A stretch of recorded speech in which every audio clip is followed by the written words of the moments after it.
porque o amor ao dinheiro é a raiz de todos os males. E alguns, nessa cobiça, se desviaram da fé e atormentaram a si mesmos com muitas dores. É isso aí. A nossa série de fevereiro é Falhas na Conexão. Mantendo a ideia da conectividade, nós estamos vendo que algumas coisas, alguns pecados nos causam falhas na conexão com Deus, falhas na conexão com o nosso próximo, com a igreja, falha na conexão com a família, falha na conexão que a gente precisa ter na vida o tempo inteiro. Então, nós estamos vendo, além das obras da carne, que já vimos na introdução da série, estamos vendo os 7 pecados capitais. Na mensagem passada nós vimos a soberba e como lidar com ela, como tirar essa atitude da nossa vida. E hoje nós vamos ver a avareza. A avareza é aquela pessoa que não abre a mão nem para dar tchau. Sabe como é? Que não abre a mão de jeito nenhum. Tem um escorpião no bolso dela, ela não consegue ser generosa. A pessoa não consegue agir com generosidade. Ela é avarenta. Como diz no popular, é pão dura, sovina. Tem muitas maneiras de adjetivar essa pessoa. E essa pessoa muitas vezes sou eu, e essa pessoa muitas vezes é você. Quando nós não conseguimos crer na providência do nosso Deus, e a gente acha que vivemos por conta do sustento que vem do nosso braço. A gente acha que o que nos sustenta é a nossa inteligência, o nosso trabalho. A gente acha que o que nos sustenta é o nosso salário. A gente pensa isso. Só que, se você for fazer conta, você que já criou filhos, você que cria filhos, você que paga aluguel, paga prestação, que paga um monte de coisa, se você no final do mês for fazer a conta, você vai ver que a conta nunca fecha. Então a pergunta é, como é que a gente consegue fazer tudo o que faz, viver tudo que vive, experimentar tudo que experimenta, comer tudo que come, vestir tudo que veste, e ainda passear, ainda comer pizza e tomar sorvete? Se você botar na ponta do lápis, a conta não fecha. Como é que a gente consegue? Porque Deus está providenciando o tempo inteiro. Então, queridos, essa orientação de Paulo para o Timóteo, ela, nessa noite, é a orientação de Deus para nós. Mas a gente precisa fazer um exercício, e eu quero que você venha comigo nesse exercício. Porque antes de ouvir o que Deus quer falar para nós, a gente precisa ouvir o que é que Paulo estava falando para o Timóteo. Porque entendendo o que Paulo falou para o Timóteo, vai ficar mais fácil de entender o que é que Deus está falando para nós hoje.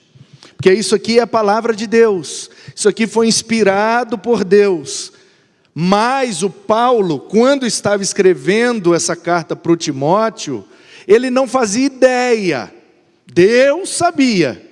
Mas Paulo não fazia ideia de que em 2023... em São Paulo, no Itaim Paulista, estaríamos lendo a carta dele para aprender a como lidar com a avareza na nossa vida. Deus sabia, por isso inspirou Paulo a escrever exatamente desse jeito. Mas o Paulo não fazia ideia. Então o nosso exercício é, o que é que o Paulo estava dizendo para o Timóteo?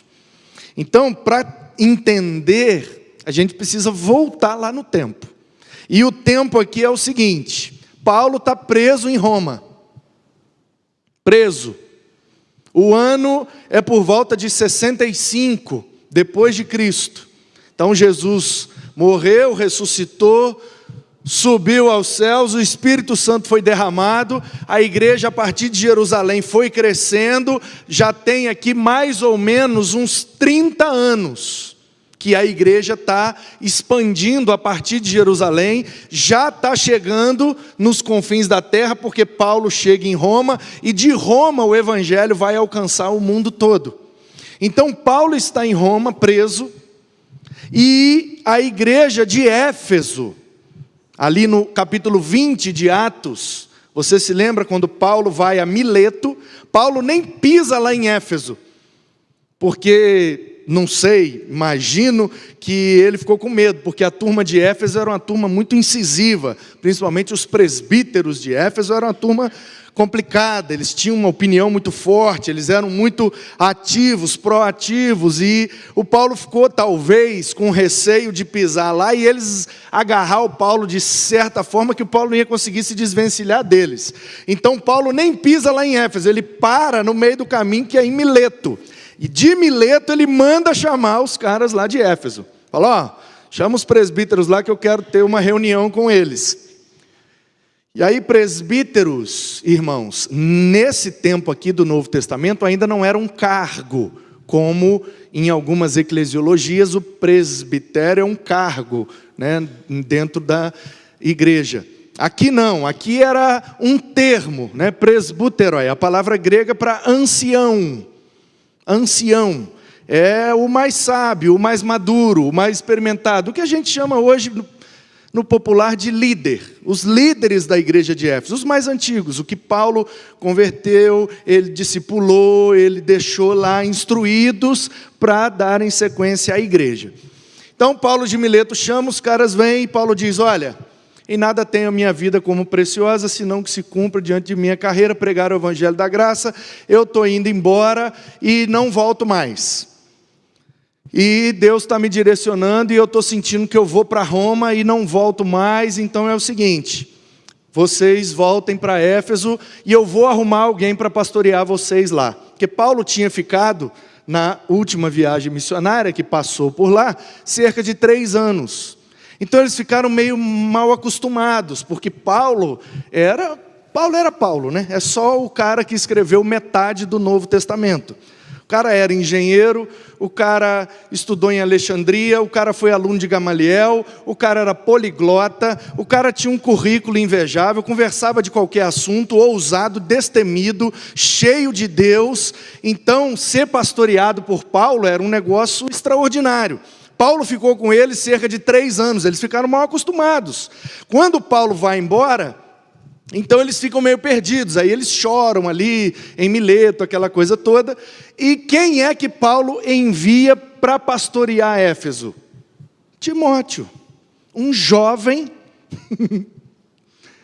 seminarista, inexperiente, que nunca liderou nem um pequeno grupo na casa dele.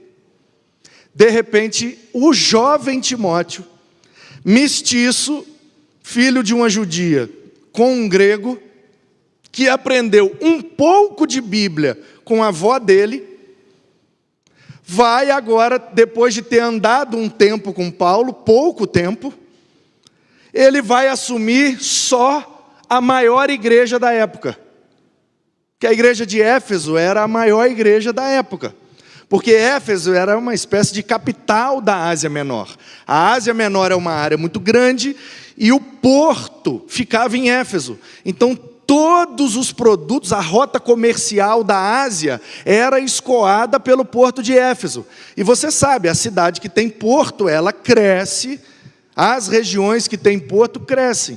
É só você reparar porque é que você vai subindo o Brasil, com exceção de São Paulo.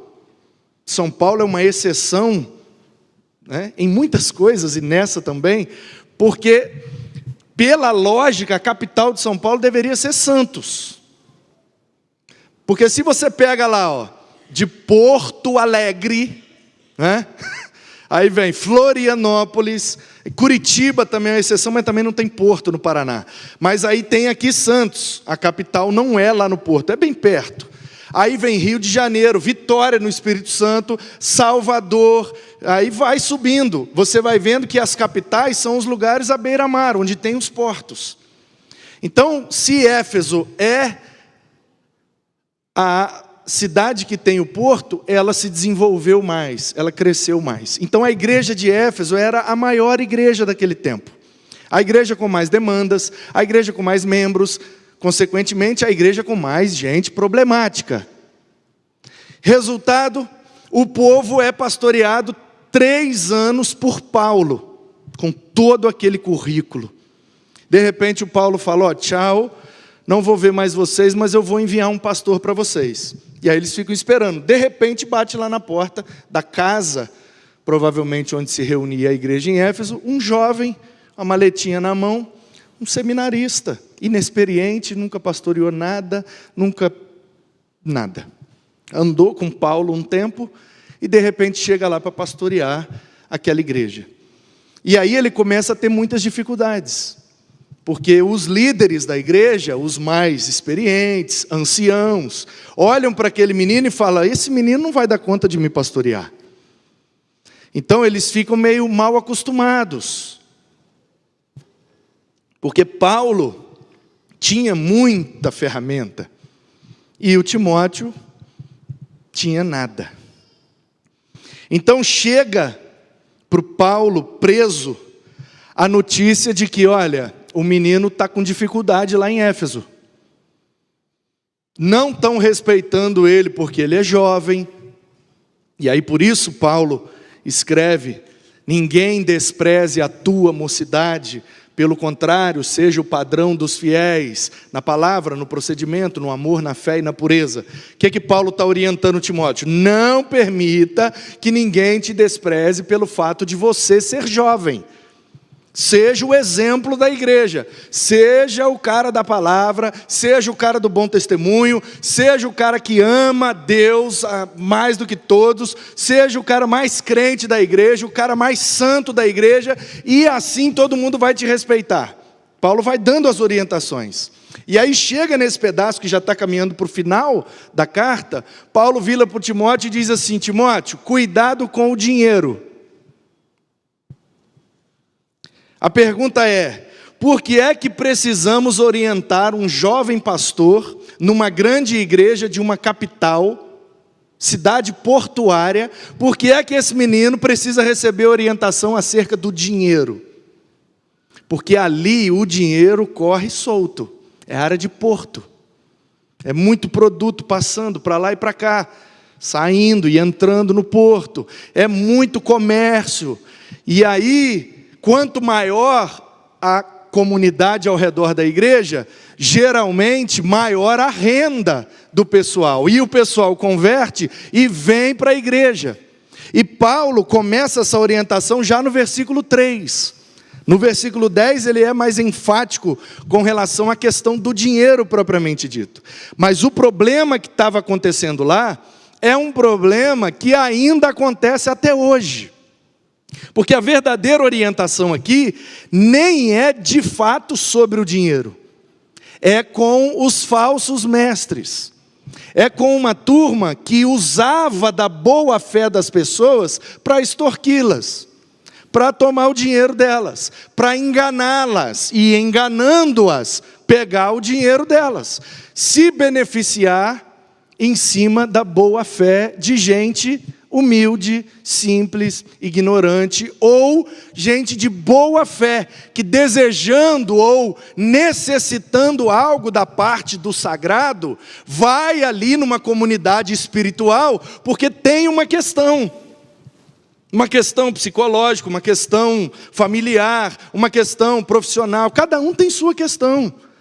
Ninguém entra na igreja sem ter algo que precisa receber da parte de Deus. Por mais que a gente esteja equilibrado, por mais que a gente esteja orientado, por mais que a gente esteja pautado na palavra, sempre tem em nossas vidas alguma área que Deus precisa falar, precisa fazer, precisa operar, precisa orientar, precisa direcionar. Todos nós viemos aqui hoje e todos os mais de 60 irmãos que estão aí nos acompanhando pela internet, agora, mais os que vão assistir depois, todos estamos nesse ambiente, ouvindo algo acerca da Bíblia, porque precisamos de alguma coisa da parte de Deus. Sim ou não? Porque se a gente não precisasse de nada, a gente não estava aqui.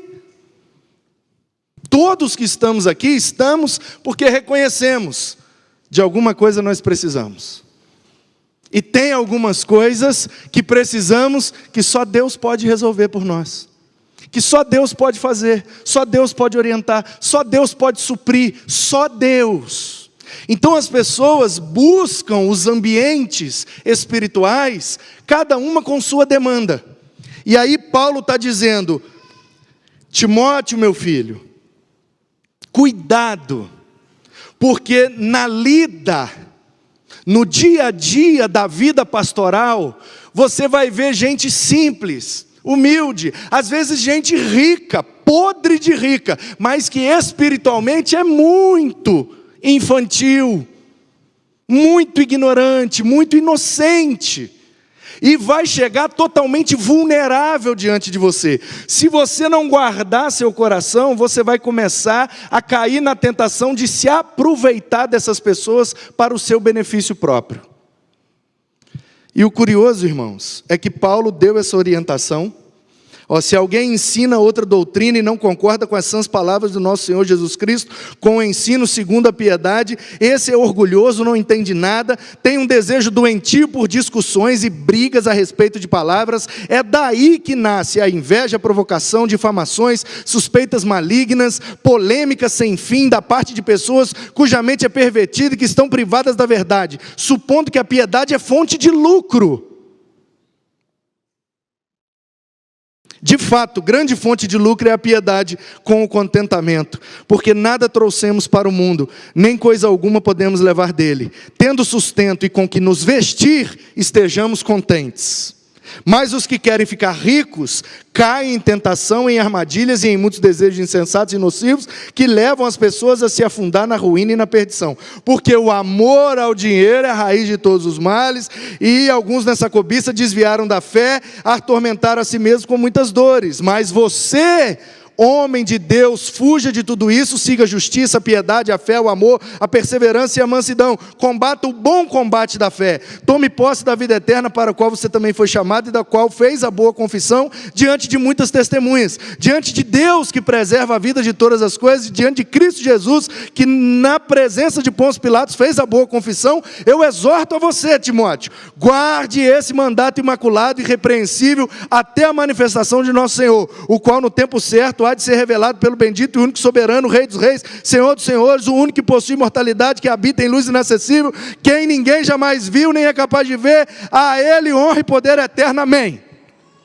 Eu li ipsis literis, é isso que está escrito aí. Esse é o conselho todo de Paulo acerca desse assunto, porque é uma orientação para um pastor. É uma orientação para um jovem pastor, inexperiente, numa igreja grande, cheia de demandas, e ele está tendo dificuldade de lidar com todas as demandas dessa igreja. Então Paulo escreve essa carta, ele dá uma melhorada, mas não resolve tudo, por isso Paulo precisa escrever a segunda carta, com mais orientações. E aí se o Timóteo perguntasse para o Paulo, tudo bem, Paulo? Eu já entendi, a orientação para mim é que eu não posso cair na tentação de exercer o ministério pelo dinheiro. Porque, irmãos, veja bem, nessa mesma carta, está dizendo que digno é o obreiro do seu salário. Porque o Timóteo lá também tinha crise do pessoal remunerar ele, ou pelo menos sustentar ele de maneira digna. Que ele tivesse o que comer, o que vestir, onde morar. Então é o seguinte, a questão aqui é, mercenário é quem trabalha somente pelo dinheiro. O nosso problema não é com o dinheiro, o nosso problema é com o somente. Essa é a orientação. Timóteo, você vai precisar de dinheiro para viver, é lógico. Você vai comprar comida com o quê? Você vai morar como? Você vai vestir como? Então, o problema não é o dinheiro.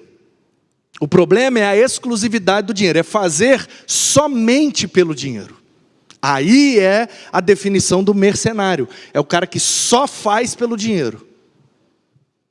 Então, vamos imaginar que a esse ponto da leitura da carta, o Timóteo já teria entendido a exortação de Paulo. Ok, Paulo, já entendi, preciso tomar cuidado com o dinheiro. Sei como vou tratar isso comigo. Eu não vou ser avarento, eu não vou ser pão duro, até porque eu estou na frente da igreja, liderando como pastor, então eu preciso liderar pelo exemplo, porque dizem, né, que o exemplo é a maneira mais eficiente de se liderar. Eu acho que não, eu acho que é a única maneira de se liderar é pelo exemplo. Então, Timóteo sabe que ele precisa lidar bem com o dinheiro, e ser generoso, não ser avarento, porque ele precisa ensinar aquela comunidade como é que lida com o dinheiro. Mas pode ser que o Timóteo perguntasse para o Paulo, mas Paulo, e os irmãos da igreja? Tudo bem, você está escrevendo para mim, você está me exortando, me orientando, eu como pastor sendo orientado, mentoreado por você, já entendi, mas e os membros da igreja? Como é que eu exorto eles? Como é que eu ensino eles? Como que eu doutrino eles? Eu passo a mesma coisa? Aí, exorte os ricos deste mundo, a partir do 17. A que não sejam orgulhosos, nem depositem a sua esperança na instabilidade da riqueza, mas em Deus, que tudo nos proporciona ricamente para o nosso prazer. Que eles façam o bem, sejam ricos em boas obras, generosos em dar e prontos a repartir, ajuntando para si mesmos um tesouro que é sólido, fundamento para o futuro, a fim de tomarem posse da verdadeira vida. Então, a orientação aqui é para o Timóteo, mas também é para os irmãos. Então, irmãos, do mesmo jeito que a palavra é uma espada de 2 gumes, então ela corta para cá e corta para lá. Então, o tempo inteiro que a palavra está sendo pregada, ensinada, lida, ela está cortando para cá e está cortando para lá. É para todo mundo, ninguém escapa. Por isso que a gente deve evitar pregar, né? Porque vocês, não, nós, eu também estou incluído no negócio. Também sou alvo da mensagem. Então, ele orienta o pastor como lidar com o dinheiro, para que esse pastor, uma vez equilibrado, generoso, tranquilo, sendo exemplo nessa área, ele possa agora então a exortar os irmãos, e exortar aqui é no bom sentido da palavra. Não é cajadada, paulada, coice, chute, não, é exortação, é aquela orientação sem ter pedido, entendeu? Porque quando você orienta alguém, e a pessoa pediu a orientação, aí é conselho, mas quando a pessoa não pediu, aí é exortação, você está orientando mesmo sem a pessoa pedir, está exortando. Então, se for na raiz da palavra mesmo, né? É extrair o que é reto, extrair o que é rígido, o que é imutável, porque ex, né? Ex é para fora, e o orto aqui é do ortopedista. Por que o ortopedista é o cara que cuida do osso? Porque é a parte do nosso corpo que é rígido, que é reto, que não faz curva. Então por isso que tem a ortodoxia, a doutrina que é reta, que passa ano, passa moda, passa gerações e ela permanece daquele mesmo jeito. Ela é reta, não desvia, ok? Então, exortar é tirar aquilo que é reto, botar para fora a retidão, o que é rígido de Deus para nós. Porque em algumas coisas, irmãos, Deus é rígido. Sim, não, sim. É a hora que vocês participam. Sim, não, o que passa disso? Sim, não, o que passa disso? Isso é rigidez, não tem meio termo. É sim, sim. Não, não. Frio ou quente? O morno, vomitarei. Então, em algumas questões, Deus é rígido. Deus é reto. As instruções do Senhor são retas. Não faz curva. É como diz na gíria, né? Com Deus é papo reto. É papum, não tem não. Então, Paulo está exortando o Timóteo, e o Timóteo está, a partir dessa exortação, exortando a igreja de Éfeso. E qual é a exortação? Não podemos depositar a nossa confiança e a nossa esperança no dinheiro, nas riquezas, nas coisas desse mundo, porque eu conheço gente que dormiu rico e acordou pobre. Do mesmo jeito que eu conheço gente que dormiu pobre e acordou rico. Gente, riqueza é um mistério. Riqueza é um mistério. Não tem como explicar.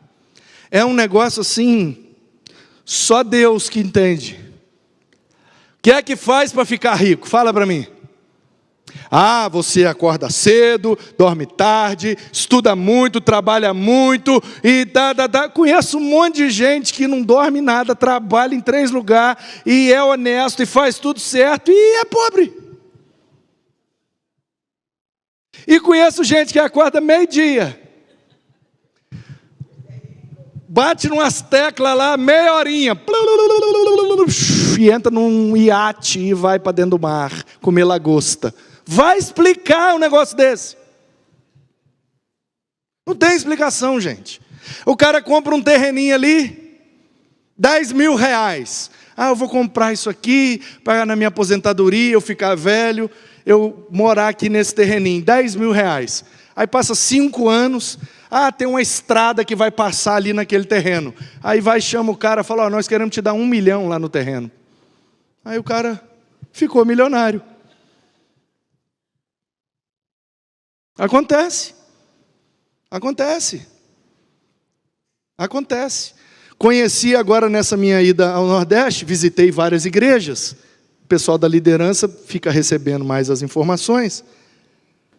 E uma das igrejas que eu visitei, um terreno enorme, mas é enorme, com letras garrafais mesmo, caps lock, negrito, Arial 18. É enorme. Perde de vista, senhor. E aí eu sentei com o pastor para conversar, e pastor, como é que é esse mistério? Como é que compra um negócio desse tamanho? Como é que é isso?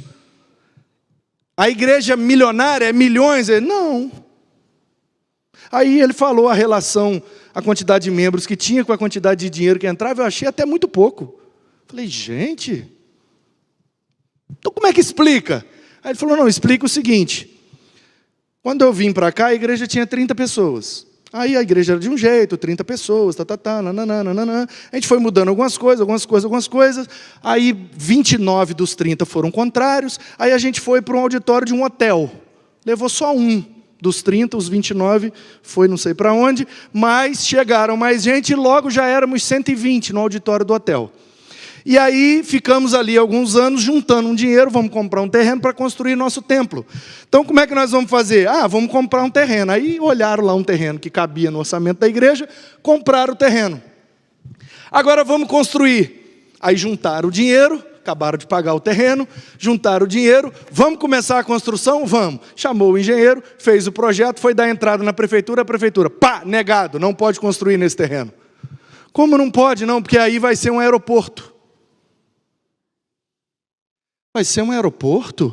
Ai, meu Deus, misericórdia, nós jogamos dinheiro fora, compramos o terreno, pagamos com tanta dificuldade, agora não temos mais terreno para construir, o que é que nós vamos fazer? Esse pastor é doido, levou a gente para o buraco, TTT, papapá, pipipi, papapá. O pastor foi lá, bateu na porta lá do órgão competente, vocês vão construir um aeroporto lá perto do terreno, eu não posso construir, como é que faz com o terreno? O cara, não faz, véio. Vocês me dão a escritura e nós vamos apropriar do terreno, porque aquilo ali tem que ser terreno livre, porque é área de aeroporto. E quanto o governo vai pagar? O governo vai pagar X milhões. E com X milhões tem uma empresa que foi privatizada, do governo, foi privatizada, está vendendo algumas coisas. Uma das coisas que está vendendo é o terreno da área de lazer dessa empresa. E 1/3 do valor que receberam foi o valor que compraram a tal área enorme que a igreja está hoje. O dinheiro que sobrou, eles ainda foram lá e construíram um monte de coisa de estrutura, e está lá um negócio gigante, enorme, e ninguém sabe explicar de onde veio o dinheiro. Não sabe. Aí você pergunta, pastor, Deus falou com você? Deus te mostrou? Compra aquele terreno que ele vai valorizar? E falou, não, eu não sabia de nada. Eu só queria um terreno barato que a gente pudesse pagar. Entendeu ou não, irmão? Deus tem os seus mistérios. Deus tem os seus caminhos. Então o que a gente tem que fazer? Administrar o que nós temos, para não ficar vivendo de forma avarenta. Então tem 2 tipos de avarento. Num extremo, tem um avarento, que ele é avarento porque ele quer guardar muito. É um extremo. Não, eu não posso gastar, porque o meu futuro, o que é que vai ser do meu futuro, se eu ficar doente, se eu precisar de remédio, se eu precisar de uma cirurgia, isso é meu futuro. E eu vi avarento desse tipo na época do Collor, que segurou para o futuro, e Zélia Cardoso de Melo tomou o futuro de todo mundo e ficou todo mundo a ver navios. E no outro extremo nós temos o avarento, que é avarento exatamente porque ele é mão aberta demais. Então ele não consegue administrar o recurso, né? Dinheiro na mão é vendaval. Aí quando ele se dá conta, ele está todo encalacrado. Aí ele fecha, não, eu não posso. Não, aqui 10 centavos para ajudar aqui, não posso, por quê? Porque ele é tão péssimo administrador, que ele está todo agora endividado, e ele não pode ajudar com 10 centavos. Então ele não administrou bem, aí ele vira um avarento, porque ele acha que a avareza vai resolver o problema dele. Então qual é o ideal para nós? Nem um extremo, nem outro. Nenhum extremo é saudável, irmão. Qual é o ideal para nós? É fazer o que Paulo disse aqui, não bota o coração nesse negócio. Então, quando a gente vai lidar com coisas da fé, pastor, tem uma pessoa ali e ela está querendo que ore por ela, porque ela está com uma enfermidade, ela acabou de vir do médico, o médico disse que não tem cura, e ela vai morrer daqui a 2 dias, então ela quer que o senhor ora para que ela seja curada. Aí nós vamos orar. Aí é joelho no chão, aí é oração, é fé, aí é crença, aí é poder de Deus. Se Deus quiser, Ele vai fazer, se Ele não quiser, Ele não vai fazer, e ponto final. Mas aí a gente age com o coração, com a fé, aí a gente se entrega apaixonadamente ali no negócio. Agora chega uma pessoa aqui, como já aconteceu, a gente estava com uma demanda aqui para comprar uma máquina, como é que chama aquelas negócios de pressão? Amarelinha, VAP, né? Isso. E aí a zeladoria trouxe a demanda. A gente precisa da VAP para limpar a quadra, para limpar o corredor, os negócios aí, tem que ter a maquininha. Quanto é que custa a máquina? Custa X. Ok, então nós vamos comprar essa máquina aqui, que é exatamente o que precisa, o que foi pedido, é melhor custo-benefício e tal. Na semana que a gente estava deliberando esse negócio de comprar essa máquina, um vizinho aqui me viu aqui numa tarde dessa aí de obra e me chamou. Ô pastor, o senhor é o pastor da igreja, né? Fiquei sabendo que vocês estão querendo comprar uma máquina aí, VAP? Eu falei, eu tenho um ali para vender barato. Eu falei, opa, estão precisando comprar um negócio, o cara veio me chamar para vender barato.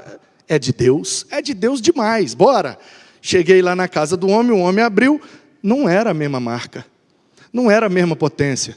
Não era a mesma coisa. Ah, mas é barato. Muito obrigado, mas não é dessa que a gente está querendo. Porque quando a gente vai tratar das coisas da fé, aí a gente age com o coração. Mas quando a gente vai tratar com dinheiro, aí a gente age com calculadora, irmão. Não é no joelho. Ah, eu vou comprar e vou orar. Aí Deus proverá. Faz isso não. Faz isso não. Você vai parar lá no outro extremo, todo endividado. Aí quando a igreja entrar num desafio que você precisar ser generoso, você não pode participar. Porque você vai estar no momento da avareza, porque você não tem como participar. Então, como é que a gente administra os nossos recursos? Com calculadora. Ok? Então, a minha função, por exemplo, e por isso esse texto é tão precioso, porque ele trata primeiramente com o pastor, para depois tratar com a igreja. Você sabe que eu sou pastor, presidente. São duas funções, ok? Em uma. Então, ministerialmente, espiritualmente, no ramo da fé, eu sou pastor. Como pastor, eu oro. Mas como presidente, eu faço conta. Aqui eu administro. É uma pessoa jurídica, que o meu CPF está agarrado. E se for para o buraco, eu vou junto. Aqui, ó, para vocês. Não vou nada. Então, onde é que a gente confunde? Essas duas coisas. A gente quer agir na área da fé com ciência. Não, peraí, qual é a doença? Não, isso aí não dá para curar. Não, se fosse tal coisa dava para curar. Se fosse isso aí... Aí na área da fé, a gente quer administrar. Não, deixa eu ver, como é que eu faço aqui? Não, Deus está me chamando, mas espera aí. Mas eu vou me entregar por completo? Mas eu vou para o ministério ou não vou? Não, mas eu vou ajudar na igreja ou não vou? Será que eu vou em todos os cultos ou não vou? Mas espera aí, eu vou dar o dízimo, é 10%, mas é do bruto ou é do líquido? A gente começa a administrar coisas da fé. Aí quando chega na hora da administração, que é o dinheiro, aí a gente age com fé. Ah, eu vou viajar, depois Deus proverá, e alguma coisa vai acontecer, eu vou receber um aumento, eu vou ser promovido, eu vou dividir aqui em 12 parcelas, e Deus vai me ajudar. Eu tenho fé em Deus, que Ele não vai deixar sujar meu nome. Vai nessa. Aí depois vem pedir oração. Pastor, ora por mim, o diabo está furioso. Não, você que é furioso. Aqui, ó, no cartão, furioso, ó, passa 10 vezes, vai.